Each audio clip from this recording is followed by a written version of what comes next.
تاریخ میں آتا ہے کہ عمر بن عبدالعزیز نے اپنے قاصد کو کسی مقصد کے لیے شاہ روم کے پاس بھیجا۔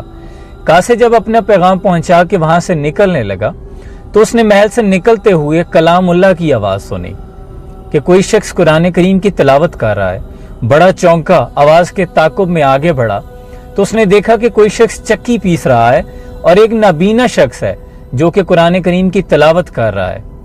بڑا حیران ہوا، سلام کیا، لیکن اس شخص نے جواب نہیں دیا۔ تھوڑا اور قریب ہو کر سلام کیا تو بڑا حیران ہو کر اس نابینا شخص نے پوچھا کہ شاہ روم کے دربار میں سلام؟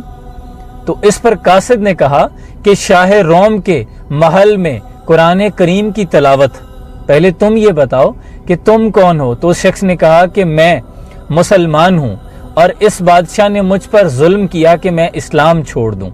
میں نے جب اس کی بات نہیں مانی تو اس نے میری آنکھیں چھین لی، مجھے چکی پیسنے پر لگا دیا۔ معاملہ طے کر دینے کے بعد قاصد جب عمر بن عبدالعزیز کی بارگاہ میں پہنچا تو اس قیدی کا معاملہ آپ کے سامنے پیش کر دیا۔ عمر بن عبدالعزیز نے خاموشی اختیار نہیں کی، آپ نے کاغذ اور قلم لیا اور لکھنا شروع کیا کہ اے شاہ روم، مجھے پتہ چلا ہے کہ تیرے پاس ایک مسلمان قیدی ہے اور تم نے اس پر ظلم روا رکھا ہے۔